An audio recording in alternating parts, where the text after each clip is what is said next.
Please take a few minutes to learn more about the Wisconsin Supreme Court. Here's Professor Rick Esenberg. Judges apply the rules, they don't make the rules. Just as umpires call balls and strikes, they don't define what the strike zone is. Now, that doesn't mean that there aren't judgment calls.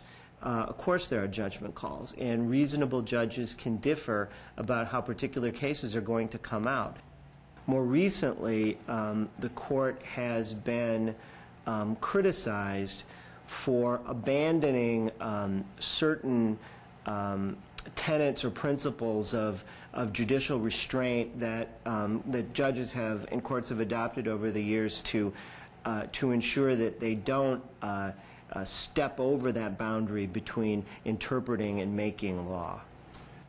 You know, there have been, and there have been for a while, two blocks of justices on the Supreme Court who have different views of what the role of a judge should be. And what happened in 2004 is then Justice Diane Sykes was appointed to the federal bench by George Bush. She was replaced by Justice Louis Butler, who was appointed by Governor Doyle. And this had some impact on the relative balance of power between these two groups on the court. In Thomas versus Mallet, the Wisconsin Supreme Court made Wisconsin the only state that would permit lawsuits against manufacturers of lead paint pigment, even if the plaintiff, as is almost always the case, is unable to identify who manufactured the particular lead paint pigment to which he was exposed. This idea of suing an entire industry, although it's not unheard of, has been very limited to particular circumstances which really were not clearly present in the lead paint situation. So Thomas versus Mallet probably was the key decision on liability during the 04-05 term. In the case of the malpractice limitations, the court struck those limitations down. And it did so in a way which really makes, almost any law subject to the same type of equal protection challenge. That has the potential of being really one of the most extraordinary decisions in the history of the Wisconsin Supreme Court. I think there are two implications.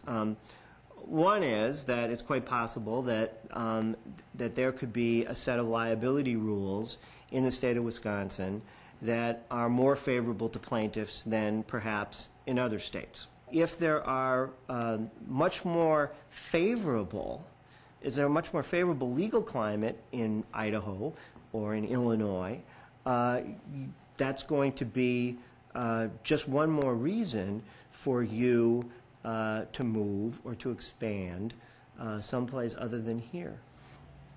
There are provisions in the the constitutions of various states and the federal constitution that are either identical or they're substantially similar. Most of the time when you have these substantially similar provisions, state Supreme Courts will tend to follow what the United States Supreme Court has done. New federalism says you don't have to do that.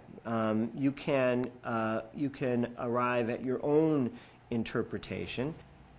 In the case of the Wisconsin Supreme Court, generally, not entirely, but generally, this standard has been applied with respect to the rights of criminal defendants.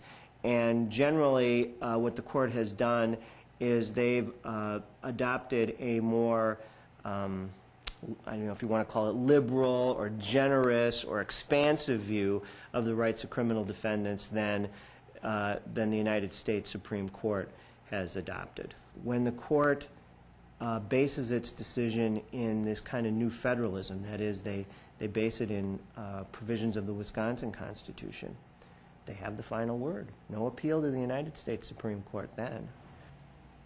You know, the Wisconsin Supreme Court makes decisions which fundamentally affect our public life. But anytime you have a sharply divided court, where you have two groups of justices who honestly, intelligently believe in different judicial philosophies, then who gets appointed to that court, who gets elected to that court is going to matter.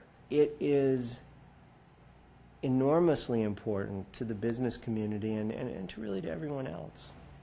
I would argue that an election for Supreme Court justice on a sharply divided court is just as important, if not more important, than the race for governor.